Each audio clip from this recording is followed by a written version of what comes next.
E se um colapso emocional profundo, sabe? Aquela crise que paralisa mesmo o indivíduo, for, na verdade, um salto evolutivo disfarçado? Olá, sejam bem-vindos a mais um Mergulho Analítico. Olá, é um prazer estar aqui de novo. O prazer é todo meu. Hoje nós temos uma missão muito especial, que foi pensada meticulosamente para os profissionais da área da psicologia que nos acompanham. Nós vamos explorar a fascinante e, confesso, bastante contraintuitiva teoria da desintegração positiva e também o conceito de sobreexcitabilidade. Todo esse arcabouço teórico foi desenvolvido por um psiquiatra e psicólogo polonês chamado Kazimierz Dabrowski. É um tema denso, mas incrivelmente recompensador. Com certeza. A nossa mesa hoje está repleta de materiais fascinantes. Temos transcrições clínicas do Dabrowski Center, artigos acadêmicos bem densos e trechos de obras fundamentais, como os livros Positive Disintegration e Living with Intensity. Excelentes fontes, aliás. Sim, o material é muito rico. E o objetivo dessa nossa análise profunda hoje é apresentar esse paradigma inovador para a prática clínica, mostrando como essa teoria inverte completamente a lógica diagnóstica que permeia a formação tradicional. Afinal, a premissa de que a ansiedade e o conflito interno podem ser o motor de um desenvolvimento humano superior, bom, isso desafia quase tudo que o modelo médico convencional prega, né? Exatamente. O que mais chama atenção na obra do Dabrowski é esse contraste nítido de abordagens. A psiquiatria e a psicologia tradicionais, em sua grande maioria, operam sobre um modelo de redução de danos e eliminação de sintomas. Aham. O objetivo terapêutico costuma ser restaurar a estabilidade do paciente o mais rápido possível, muitas vezes com o intuito primário de adaptá-lo de volta às engrenagens da sociedade. Já o Dabrowski, por outro lado, ele propõe uma lente radicalmente diferente. É uma virada de chave completa. Totalmente. Ele sugere que a depressão existencial, as neuroses e os conflitos internos agudos não são necessariamente patologias a serem curadas ou silenciadas. Pelo contrário, podem ser sinais vitais de crescimento psicológico, sabe? Processos que são absolutamente necessários para a quebra de uma estrutura mental rígida e a subsequente formação de uma personalidade autêntica. Nossa, e para entender como alguém chega a uma conclusão tão subversiva, a gente precisa olhar para o contexto histórico desse psiquiatra, porque a trajetória dele explica muito dessa visão de mundo. Sem dúvida, a biografia dele é fundamental para a teoria. Lendo os registros biográficos nas fontes, eles relatam que ainda muito jovem, durante a Primeira Guerra Mundial, o Dabrowski caminhou por um campo de batalha perto da casa dele na Polônia, logo após um confronto super sangrento. E o que marcou ele não foi apenas a carnificina em si, mas as expressões faciais dos soldados mortos. Ele notou que alguns tinham rostos congelados em agonia, ódio e terror absolutos. O que seria a reação esperada, digamos assim. Exato. Mas outros exibiam uma serenidade profunda, quase transcendente, sabe? Como se eles tivessem aceitado aquele sacrifício por algo maior. E aí, décadas depois, ele sobreviveu aos horrores da Segunda Guerra Mundial, ele perdeu irmãos, lidou com a realidade terrível dos campos de concentração e ainda suportou 18 meses de tortura severa sob o regime stalinista. Uma carga de trauma inimaginável. Inimaginável. Ele testemunhou as piores atrocidades sociopáticas que se possa pensar. Mas, ao mesmo tempo, ele presenciou atos de heroísmo e altruísmo extremos. E é exatamente essa disparidade colossal no comportamento humano diante do trauma extremo que as teorias psicológicas da época, como a psicanálise freudiana ou aquele behaviorismo incipiente, simplesmente não conseguiam explicar de forma satisfatória para ele. Sim, ficava uma lacuna, né? Uma lacuna imensa. A grande questão dele era como a mesma espécie é capaz de crueldade inominável e de sacrifício voluntário. Para decifrar isso, o Dabrowski construiu sua teoria baseada em dois polos de estruturação psíquica, a integração e a desintegração. E como ele define essa integração inicial? Bom, o estado inicial do ser humano é o que ele chama de integração primária. É um estado de harmonia, sem dúvida, mas é uma harmonia primitiva, quase mecânica. Neste primeiro nível, O indivíduo é guiado quase que totalmente por instintos biológicos básicos, como o hedonismo, a autopreservação cega e a busca por status. Isso vem aliado a uma conformidade irrefletida às regras da sociedade. Ou seja, é aquele indivíduo perfeitamente socializado que adota as crenças do ambiente sem nunca, mastigar essas ideias. A literatura que estamos analisando descreve esse estado inicial como um lugar de pouquíssimo conflito interno. Nenhum questionamento profundo. Estabelecido. Nasce, consome, obedece, reproduz e morre. O problema é que, para o Dabrowski, essa ausência de angústia não é sinal de uma saúde mental avançada, mas sim de estagnação. Precisamente, é uma estagnação confortável. E é por isso que a transição para qualquer nível ético superior exige a quebra desse automatismo. E aí chegamos àquela palavra que costuma assustar os pacientes e até os profissionais do consultório: desintegração. Só a palavra já carrega um peso, né? Carrega, porque é o processo doloroso, confuso, que muitas vezes se manifesta como uma crise psiquiátrica grave. É nesse momento que ocorre o afrouxamento e a ruptura dessa estrutura mental primária. A coesão interna simplesmente se estilhaça. Eu gosto de pensar naquela velha analogia da engenharia civil que as fontes meio que sugerem implicitamente.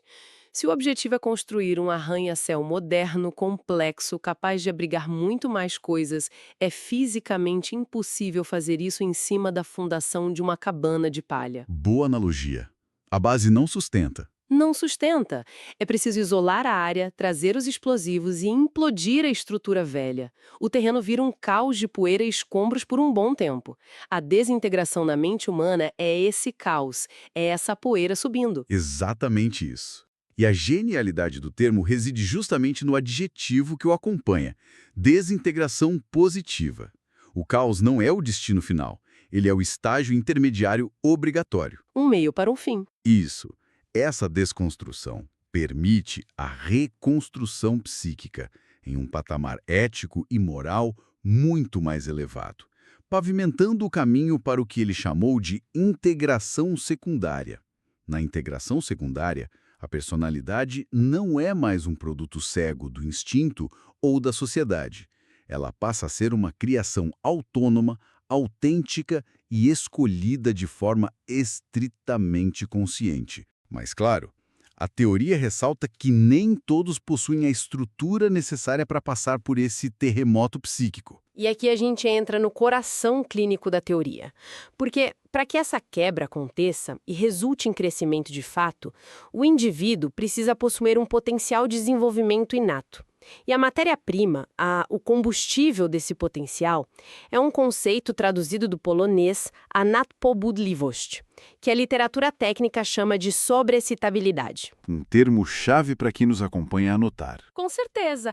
E é fundamental deixar claro que não estamos falando apenas de ser, um pouco sensível ou muito emocionado. Trata-se de uma capacidade neurológica e genética de responder aos estímulos do mundo de uma forma drasticamente mais intensa, vívida e duradoura. A voltagem é outra. É outra voltagem. Para usar uma metáfora acessível antes de entrarmos nos termos clínicos mais pesados, é como se a maioria das pessoas nascesse com uma antena de rádio antiga, captando sinais locais com bastante estática, enquanto o indivíduo com sobreexcitabilidade possui uma rede de fibra ótica de altíssima velocidade, processando um volume colossal de dados simultaneamente. Essa metáfora ilustra perfeitamente a sobrecarga do sistema nervoso.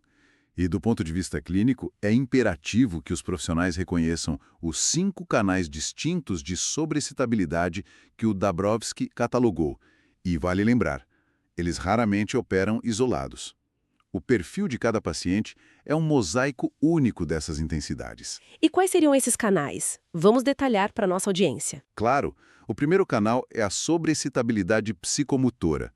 E veja bem, não confundamos isso com mero apreço por exercícios físicos ou esportes. Trata-se de um excedente de energia genuíno e orgânico. É uma necessidade premente de ação, fala rápida, um impulso constante para agir ou organizar o entorno. Sob tensão emocional, essa energia transborda e pode se manifestar de formas que o paciente não controla, como tiques motores, roer unhas, fala compulsiva ou uma inquietação severa. É incrível ler os casos clínicos analisados pelo Dabrowski Center, porque eles dão vida a esses conceitos, têm descrições fascinantes.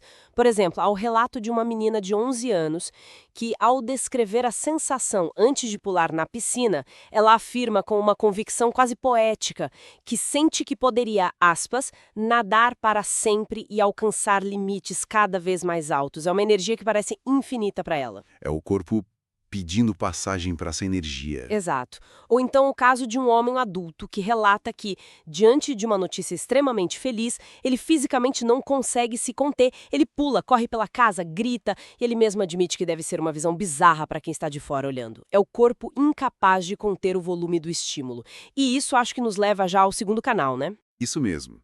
O segundo tipo é a sobreexcitabilidade sensual. Aqui nós observamos um refinamento e uma vivacidade hipertrofiadas da experiência sensorial.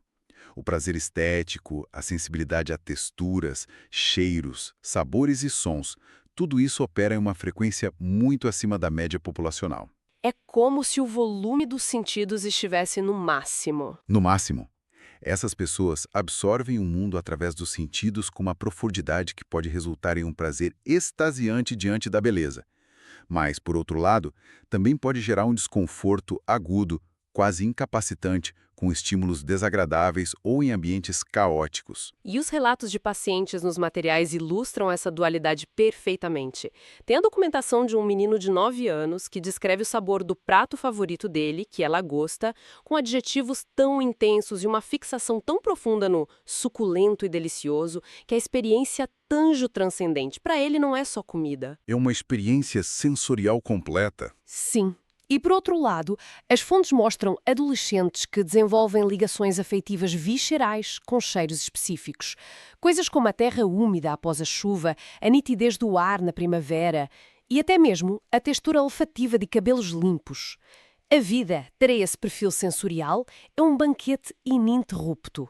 O que, convenhamos, deve ser exaustivo às vezes. Extremamente exaustivo. Mas a intensidade não se restringe ao corpo e aos sentidos, não é? Tem mais canais. De forma alguma, o terceiro canal é a sobreexcitabilidade intelectual.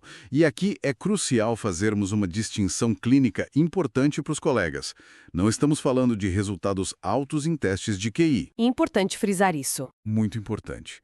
Estamos falando de uma sede implacável, quase voraz, por conhecimento, descoberta e principalmente pela busca da verdade. É aquele indivíduo impulsionado por uma paixão teórica obsessiva. Ele faz perguntas incessantes, desafia dogmas, ama a análise lógica rigorosa e sofre de uma incapacidade crônica de descansar até destrinchar o porquê fundamental de todas as engrenagens da vida e da sociedade. Ele não aceita o superficial. O que nos leva perfeitamente ao quarto tipo, que complementa bem esse raciocínio, que é a sobreexcitabilidade imaginativa. Esta se manifesta através de uma capacidade prodigiosa para criar imagens mentais vívidas, invenções, metáforas complexas, sonhos super elaborados e uma forte tendência ao animismo. O animismo é muito presente nesses casos. Sim, que é aquela inclinação de dar vida e personalidade a objetos inanimados. Inclusive, tem um caso clínico hilário e muito revelador no material de apoio. Uma jovem de 13 anos contou à terapeuta que, um dia, afogada em um tédio insuportável em casa, decidiu tentar hipnotizar as plantas dela. Nossa, fascinante. Sim, e aí, frustrada com a falta de resposta dos vegetais, ela partiu para uma empreitada ainda mais ousada e passou horas tentando colocar uma pedra em transe. É uma mente que se recusa a aceitar a apatia do ambiente. Se o mundo real não entrega estímulo suficiente, ela simplesmente constrói universos paralelos inteiros. Uma criatividade transbordante. E, finalmente, chegamos ao quinto tipo, a sobreexcitabilidade emocional. Na visão do Dabrowski, esta é a engrenagem mais determinante e indispensável para o desenvolvimento de alto nível. A peça-chave. A peça-chave. Sem ela, os outros 4 tipos podem gerar talentos notáveis, sem dúvida, mas não geram evolução moral. A sobreexcitabilidade emocional se manifesta por meio de uma empatia avassaladora, uma gama de sentimentos expandida a extremos que a maioria das pessoas desconhece. É uma bússola de compaixão hiperativa e um autoexame constante, quase punitivo de tão severo. Exato. Os artigos aprofundam muito esse ponto. E para a prática clínica, isso é vital. A empatia aqui não é simplesmente ter pena de alguém. Esses indivíduos frequentemente relatam sentir a dor física do outro, literalmente, ou caem em estados de melancolia profunda, um verdadeiro desespero existencial, por causa de injustiças globais sobre as quais eles não têm nenhum controle. Eles tomam a dor do mundo para si. Sim. Eles formam vínculos de uma profundidade absurda e experimentam a alegria com a mesma voltagem extrema com que experimentam o luto prolongado e a culpa. É tudo muito à flor da pele. E é exatamente nesse ponto que precisamos fazer um alerta clínico fundamental. Talvez seja a mensagem central da nossa discussão hoje para os profissionais que nos ouvem. No ambiente escolar, familiar e, infelizmente, até mesmo dentro dos consultórios, essas manifestações de sobreexcitabilidade são frequentemente patologizadas. Esse é o grande perigo. É um perigo real. A energia física transbordante é rapidamente taxada como TDAH. A oposição intelectual aos dogmas, aquele questionamento constante, vira transtorno opositivo desafiador. O isolamento imaginativo ou a intensidade emocional são lidos como traços de autismo, transtornos de humor ou simplesmente uma imaturidade crônica. Ou seja, o sistema não entende a característica. Não entende? O sistema institucional, focado na manutenção daquela integração primária da sociedade, tenta medicar, suprimir ou condicionar essa intensidade para empurrar o indivíduo de volta para a dita média comportamental. Isso inverte completamente a lógica diagnóstica que usamos no dia a dia. Ao invés de olhar para uma criança ou um adulto intensamente angustiado e ver um, digamos, sistema quebrado, precisando de um conserto farmacológico rápido, a teoria exige que vejamos um superávit de energia de desenvolvimento, é um motor roncando alto pronto para tirar a pessoa do lugar comum. Mas como exatamente se dá esse movimento de saída? Os textos são categóricos ao afirmar que essa teoria é não ontológica. E isso muda tudo na forma de analisar os estágios. Muda mesmo. Ou seja, diferente de teóricos como Piaget ou Erikson, onde o desenvolvimento é linear e atrelado a faixas etárias específicas, o Dabrowski diz que o tempo cronológico é quase irrelevante aqui. Perfeitamente pontuado. Para ele, o desenvolvimento ético e de personalidade não é uma garantia da biologia humana. Não acontece automaticamente com o passar da idade. Muitas pessoas entram nessa crise de desintegração na adolescência, outras apenas na meia-idade, frente a um trauma muito grande. E algumas nunca entram. Essa é a triste realidade estatística segundo a teoria. A grande maioria da população humana nunca experimentará desintegração positiva, permanecendo na integração primária do nascimento à morte. Mas, para entender como se dá a evolução de quem possui esse potencial, nós precisamos mapear os níveis seguintes. Quando a estrutura primária racha, o indivíduo entra no nível 2, a desintegração uninível. A literatura descreve isso como o dilema horizontal. Imagina um paciente que percebe a futilidade da carreira corporativa dele, que é guiada apenas pelo lucro. Ele entra em crise. Mas, ao olhar para as alternativas, digamos, abandonar tudo para viver uma vida boêmia, sem um propósito claro, ele sente a mesma repulsa. Fica sem saída. Fica preso. Ele está preso em um plano horizontal, onde qualquer escolha parece igualmente vazia e sem sentido.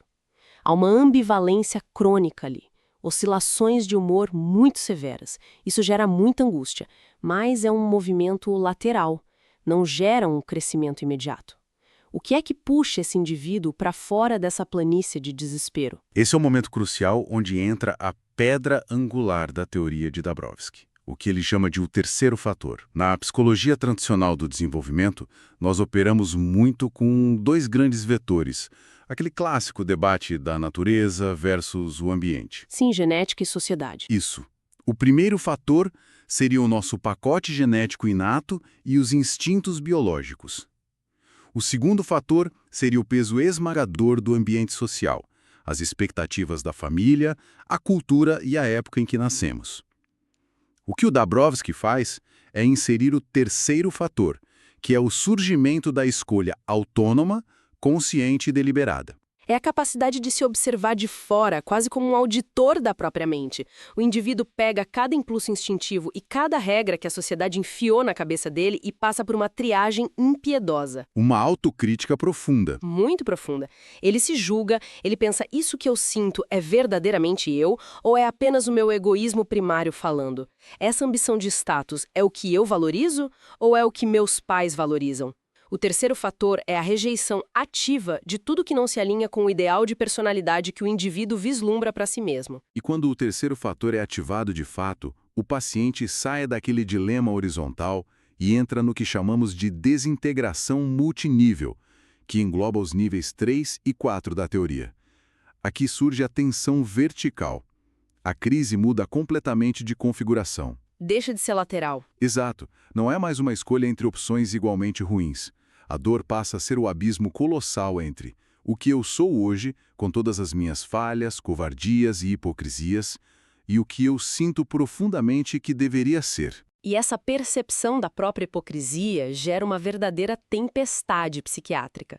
Os relatos clínicos dessa fase descrevem sentimentos de culpa esmagadora, uma vergonha existencial aguda, inferioridade em relação ao próprio ideal que a pessoa criou e uma insatisfação crônica consigo mesmo, sempre que se cede a comportamentos primitivos ou de mera conveniência social. É um sofrimento atroz para o paciente.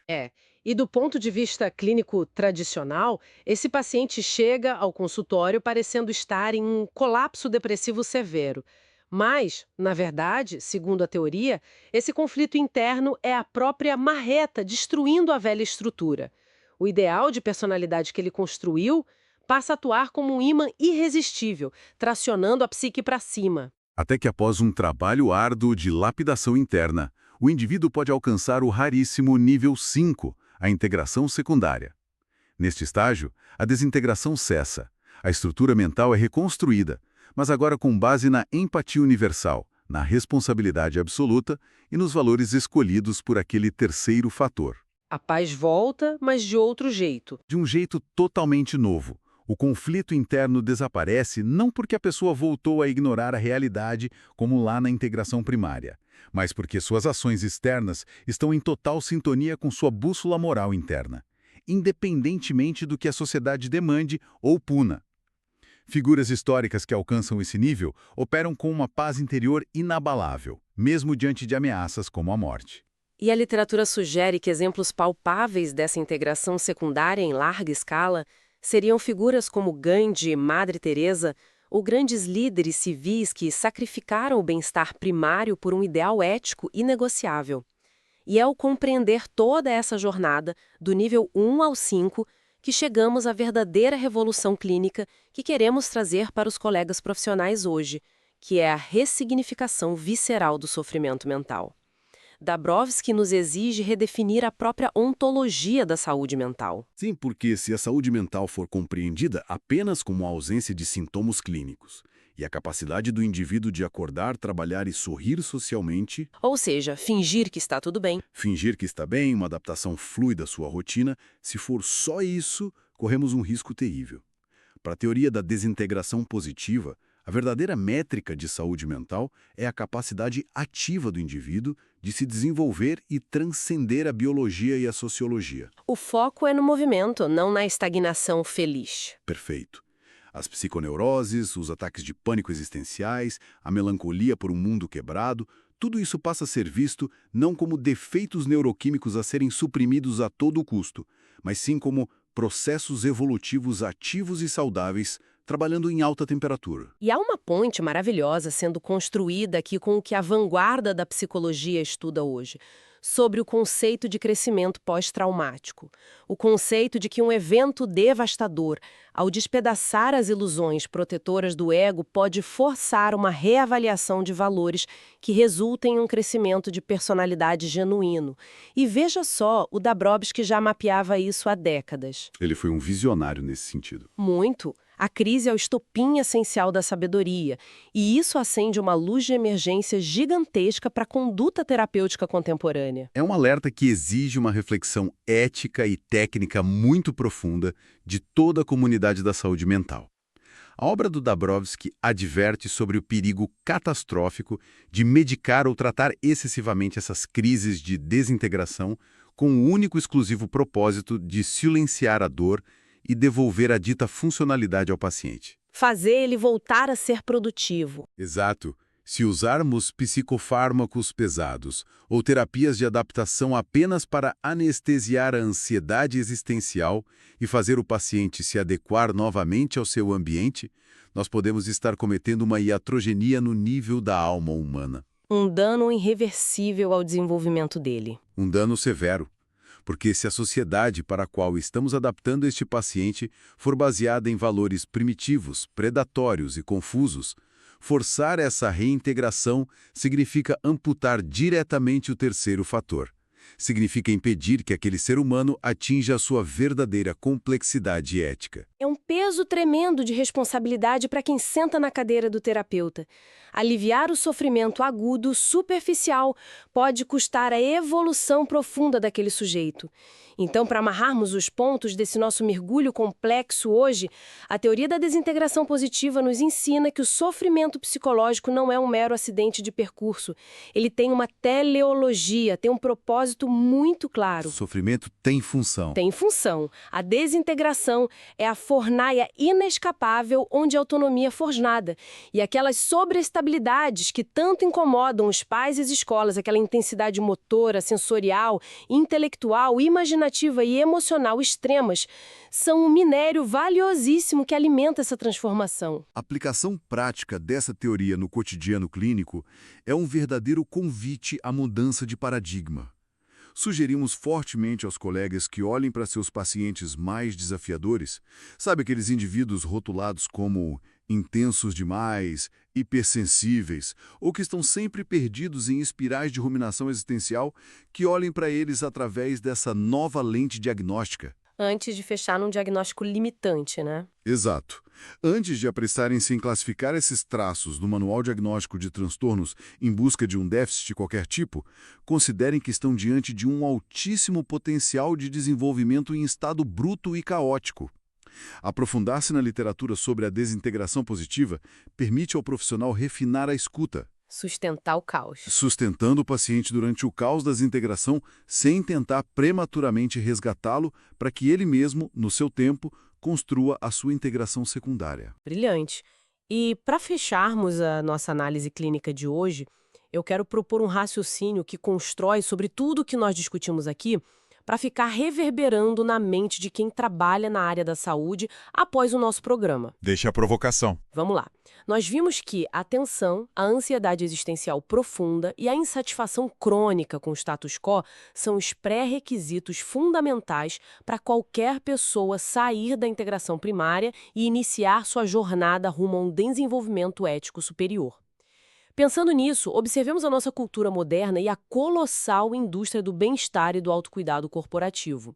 Se o conforto absoluto, a fuga incessante do estresse, a busca obsessiva pela felicidade constante e a eliminação imediata de qualquer desconforto emocional por meio de soluções rápidas são os pilares da sociedade atual, será que essa estrutura não está atuando como uma gigantesca âncora? Uma reflexão fortíssima. A provocação final é esta: a obsessão contemporânea em diagnosticar, patologizar e erradicar prontamente a dor psicológica não estaria, ironicamente, prendendo a humanidade inteira na imaturidade da integração primária, boicotando justamente o atrito exato que precisamos para o nosso próximo salto evolutivo moral. Fica essa provocação para o seu raciocínio clínico. Muito obrigada por nos acompanhar em mais esta análise profunda e até ao próximo mergulho. Muito obrigado a todos, um excelente estudo e até à próxima.